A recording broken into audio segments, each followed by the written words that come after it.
അങ്ങനെ തിരുവാതിര എത്തിയില്ലേ? നമ്മൾ തിരുവാതിര ആഘോഷിക്കുകയാണ് ഇന്ന് അല്ലേ? പണ്ടൊക്കെ മുത്തശ്ശിമാർ പറയുന്ന കേട്ടിട്ടുണ്ട്, പണ്ടൊക്കെ വൃശ്ചികത്തിലെ തിരുവാതിര തൊട്ട് ധനുമാസത്തിലെ തിരുവാതിര വരെയാണ് ശരിക്കുള്ള ആഘോഷം. പിന്നെ പറയുന്ന കേട്ടിട്ടുണ്ട്, നമ്മുടെ ദക്ഷിണാമൂർത്തി സ്വാമിയുടെ മുമ്പിൽ, ദക്ഷിണാമൂർത്തി ആ ഒരു ഭാവം ഉണ്ടല്ലോ, ആ ഭാവത്തിൽ ഇരിക്കുന്ന ആ ഭഗവാന്റെ മുമ്പ് പോയിട്ട് നമ്മൾ ഒരു ആഘോഷവും നടത്തില്ല എന്നാ പറയുക.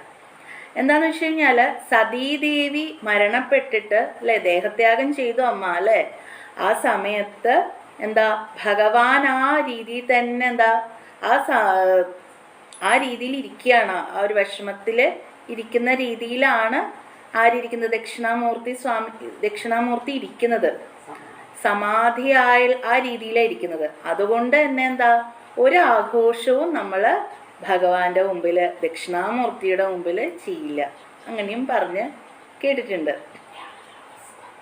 ധ്യാനാവസ്ഥയിലാണ് ഭഗവാൻ അവിടെ, ദക്ഷിണാമൂർത്തി അവിടെ ഇരിക്കുന്നത്. അതേപോലെ തിരുവാതിരയ്ക്ക് നമ്മൾ എന്തൊക്കെ ചെയ്യും അല്ലേ? പറഞ്ഞു കേട്ടിട്ടുണ്ട്, എന്താ തുടിച്ചുപുളിയൊക്കെ ചെയ്യും. അപ്പൊ തുടിച്ചുപുളിയിൽ കുറേ പാട്ടുകളൊക്കെ പാടും. അതിനു മുന്നേ എന്താ ഈ കൊരവിടുമ്പോഴത്തേക്ക് എല്ലാ വീട്ടിൽ നിന്നും ആൾക്കാർ വരും. ഇപ്പോഴത്തെ എന്താ, എന്നെ വിളിച്ചില്ല, എന്നെ എടുത്തില്ല, എന്നോട് പറഞ്ഞില്ല, ഒരു വാക്ക് മിണ്ടിയില്ല. പക്ഷെ പണ്ടൊക്കെ ഏതൊരു ഇല്ലത്തുനിന്നോ അല്ലെങ്കിൽ ഏതൊരു ഗൃഹത്തിൽ നിന്നോ കൊരവിട്ട് കഴിഞ്ഞാൽ എല്ലാ ഗൃഹത്തിൽ നിന്നുള്ളവരും അവിടെ എത്തിച്ചേരും. അവിടെ എത്തിച്ചേർന്ന് അവിടെ തിരുവാതിര ഗംഭീരമായിട്ടുള്ളൊരു ആഘോഷമാണ് അവിടെ കൊണ്ടാടുന്നത്. അപ്പോൾ ഇവിടെ പറയുന്നത് എന്ന് വെച്ച് കഴിഞ്ഞാൽ തുടിച്ചുപുളി, ആദ്യം തുടിച്ചുപുളി തുടങ്ങും, അതാണ് ആഘോഷത്തിൻ്റെ തുടക്കം. അപ്പോൾ തുടിച്ചു വിളിക്കുമ്പോൾ നമ്മൾ ഗംഗാദേവിനെ ഉണർത്തണം. ഗംഗാദേവിനെയും കൂടി നമ്മൾ കൂട്ടത്തിൽ കൂട്ടണ്ടേ നമുക്ക്. അപ്പോൾ ഗംഗാദേവിനെ ഉണർത്തുന്നത് ഇങ്ങനെയാണ്: ഉണരൂ ഗംഗാദേവി, ചെറുകൂളത്തിൽ കുളിപരന്നു, ശ്രീ പാർവതി നീരാടുന്നു, പോരിൻ തോഴിമാരെ, ധനുമാസത്തിൽ തിരുവാതിര. ഇങ്ങനെ പറഞ്ഞ് തുടിച്ചുളിയാണ്. എന്ത് രസാല്ലേ!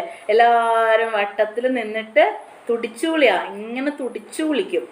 അത് കഴിഞ്ഞിട്ടോ ഇതുപോലെ ഈ ഒരു ഈണത്തിൽ എല്ലാ പാട്ടുകളും നമുക്ക് പാടാം. അപ്പം കണ്ണൻ്റെ പാട്ട് പാടാം, മഹാദേവന്റെ പാട്ടുകൾ പാടാം, ഏതൊരു പാട്ടും നമുക്ക് പാടാം. പക്ഷെ ഈ ഒരു ഈണത്തിലായിരിക്കണം എന്ന് മാത്രം.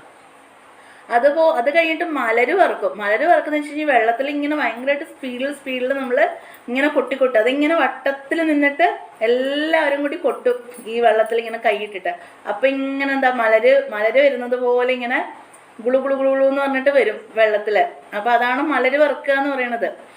അപ്പോ എന്ത് ചെയ്യുന്ന വെച്ച് കഴിഞ്ഞാല് സ്പീഡിൽ പാടണം നമ്മള്.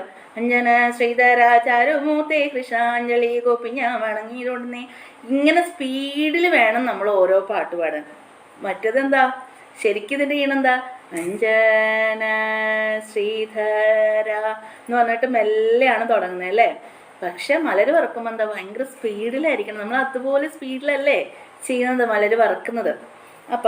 അപ്പോൾ ഇത് ചെയ്യുമ്പോൾ എന്ന് വെച്ച് കഴിഞ്ഞാല് അലക്കിയ വസ്ത്രം അത് വേണം. എന്ന് വെച്ചാൽ ഇതൊക്കെ കഴിഞ്ഞിട്ട് നമ്മൾ നേരെ ഈറനോടെ എവിടെയും പോവാൻ പാടില്ല.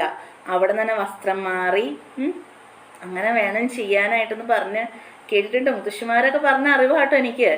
അപ്പോൾ ഇവർ പറഞ്ഞു കേട്ടിട്ടുണ്ടെന്ന് വെച്ചാൽ ഈറനോട് വസ്ത്രം ധരിക്കാൻ പാടില്ല. അതുപോലെ തന്നെ എന്താ വെച്ചാൽ ഈ മുടിയിലെ വെള്ളം എന്ന് വെച്ചാൽ ഭൂമിയിലേക്ക് ഉറ്റി വീഴാൻ പാടില്ല എന്ന് പറയും.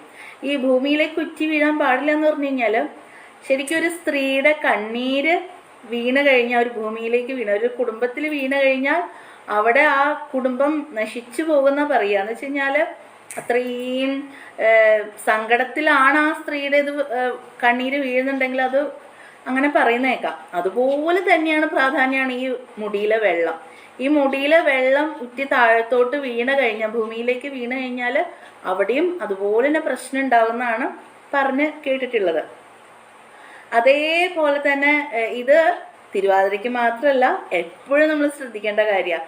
അതുകൊണ്ടാണ് പണ്ടുള്ളവർ മുടിയുടെ അറ്റിങ്ങനെ കെട്ടിയിട്ടിട്ട് പോവും അല്ലേ. നമ്മൾ ഇന്നത്തെ എന്നെ ഉൾപ്പെടെ ഞാൻ പറയുക, എന്നിട്ട് ചെറുപ്പമുള്ള കുട്ടിയൊക്കെ 2 സൈഡിൽ നിന്ന് മുടിയെടുത്ത് കെട്ടി വെച്ചു പോയി. പക്ഷെ നമ്മൾ നന്നായിട്ട് ഉണക്കിയെടുത്തിട്ടാണ് നമ്മൾ പോണത് അല്ലേ. പണ്ടത്തെ അമ്മമാരെന്താ പെട്ടെന്ന് അവർക്ക് ഓരോ പണികളും തിരക്കും കാര്യങ്ങളൊക്കെ ഉണ്ട്. അതിൻ്റെ ഇടയിൽ വേഗം കുളിച്ച് ക്ഷേത്രത്തിലൊക്കെ ദർശനം നടത്തിയിട്ടാണ് ചെയ്യുന്നത്. അപ്പോൾ ഇതൊക്കെ അത് കഴിഞ്ഞിട്ടോ നമ്മൾ എട്ടങ്ങാടി നേദിക്കും അല്ലേ. ഈ എട്ടങ്ങാടി നേദ്യം ശരിക്കും പറഞ്ഞാൽ നമ്മളിപ്പം ഓരോ കടകളിൽ കയറി ഇറങ്ങി നടന്നിട്ടാണ് ഈ കിഴങ്ങ് വർഗ്ഗങ്ങളൊക്കെ മേടിക്കുന്നത് അല്ലേ. അമ്മ എന്താ, പാർവതീദേവി ശരിക്കും എന്താ, ആ കാട്ടിലുണ്ടായിരുന്ന പലതരം കിഴങ്ങ് വർഗ്ഗങ്ങളൊക്കെ അവിടെ കാട്ടിലുണ്ടാവുന്നുണ്ടല്ലോ, അതൊക്കെ എടുത്ത് വെച്ച് അമ്മ ഉണ്ടാക്കിയതാണ് എട്ടങ്ങാടി. 8 കിഴങ്ങുകൾ കൊണ്ട് ഉണ്ടാക്കിയതാണ്. ഇനിയിപ്പം നമുക്ക് എന്താണോ നമ്മുടെ അടുത്തുള്ളത് അത് വെച്ച് മതി, ഭഗവാൻ അത് സ്വീകരിക്കും. ഭഗവാന് പാർവതീദേവി നേദിക്കുകയാണ്, തപസ് ചെയ്ത് നേദിക്കുന്നതാണ് ശരിക്കും പറഞ്ഞു കഴിഞ്ഞാൽ. അപ്പോൾ നമുക്ക് നമ്മുടെ കയ്യിൽ എന്താണുള്ളത്, നമുക്ക് എന്താണ് കിട്ടിയേ അത് മാത്രം നേദിച്ചാലും ഭഗവാൻ സന്തോഷവാനായിരിക്കും. ഭഗവാൻ നമ്മളെ അനുഗ്രഹിക്കും ഉറപ്പായിട്ടും. പിന്നെ മഹാദേവനായതുകൊണ്ട് പറയാ കേട്ടോ, ഇത്രയും പാവ ഒരു ഭഗവാൻ, നമ്മൾ എന്ത് കൊടുത്താലും ഭഗവാൻ അത് സ്വീകരിക്കും. ഇത്രയും പാവ. പക്ഷെ എന്താ എല്ലാവരും പറയണേക്കാം ദേഷ്യം വരുന്നു. എന്തുകൊണ്ടാണ് ദേഷ്യം വരുന്നേ?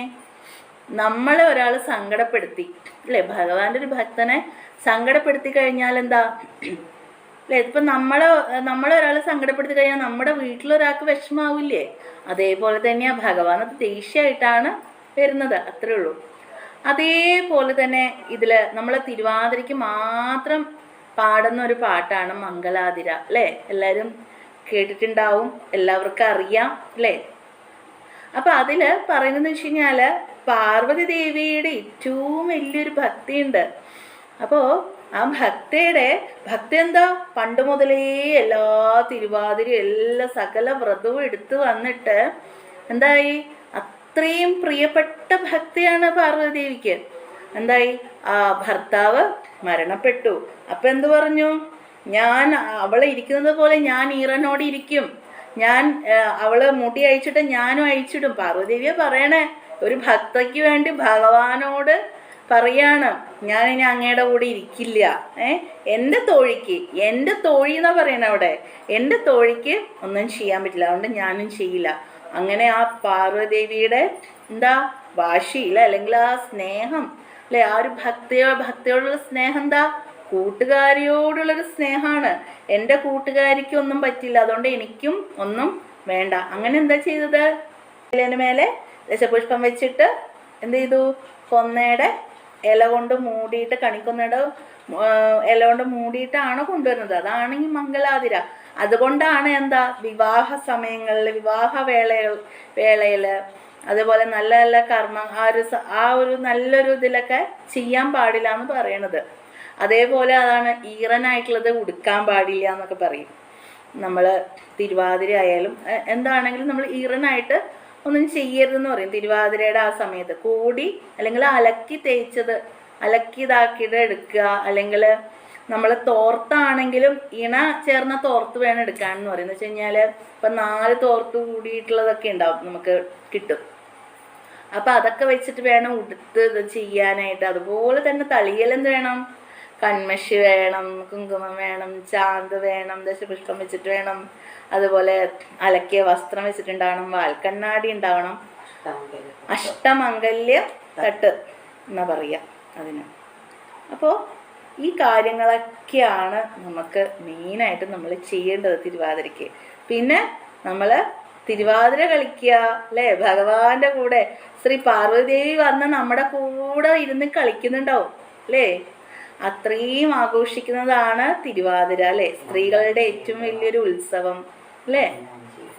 പിന്നെന്താ, മൈലാഞ്ചി ഇടുക കൈകളിൽ ഒക്കെ വലിയ എന്താ പറയുക, സ്ത്രീകളുടെ വലിയ ഉത്സവമാണത്. ഉത്സവം എന്താ പറയുക, ഭയങ്കര ഉത്സവമാണ്. അപ്പം എന്നെയൊക്കെ സംബന്ധിച്ച് അങ്ങടെ കണ്ണൂർ ഭാഗത്തേക്കൊന്നും വലിയ ഇത് അത്രയും കൊണ്ടാടുന്നില്ല. എന്താ, വ്രതം എടുക്കും, എല്ലാ ചീയും കാര്യങ്ങളൊക്കെ ഉണ്ട്, അത്രേ ഉള്ളൂ. പക്ഷേ ഇങ്ങോട്ട് വന്നപ്പോൾ തൊടുപുഴ ഭാഗത്തേക്കൊക്കെ വന്നപ്പോൾ ഭയങ്കര ആഘോഷമാണ്. ഈ ആഘോഷത്തിൽ കൂടെ വലിയൊരു ഇഷ്ടം എട്ടങ്ങാടി ഉണ്ടാക്കുക, തിരുവാതിര ആഘോഷിക്കുക, രാവിലെ എഴുന്നേൽക്കുക, തുടിച്ചുളി, അങ്ങനെ നമ്മളെ കൊണ്ട് പറ്റുന്ന രീതിയിലൊക്കെ നമ്മൾ ചെയ്യുക അല്ലേ. തിരുവാതിര നമ്മുടെ രീതിയിൽ നമ്മൾ ആഘോഷിക്കുക. അപ്പോൾ എനിക്കറിയാവുന്ന കാര്യങ്ങൾ നിങ്ങളെയും കൂടി ധരിപ്പിക്കാമെന്ന് വിചാരിച്ചിട്ട് തിരുവാതിരേൻ്റെ ഇടയിൽ നിന്ന് ഓടി വന്നതാണ്. അപ്പോൾ ഇതിൽ കുറേ തെറ്റുകളൊക്കെ ഉണ്ടാവും. അപ്പോൾ എന്താ പറയുക, മുത്തശ്ശിമാരും പലരും അറിഞ്ഞ് ഉള്ള കാര്യങ്ങളാണ്.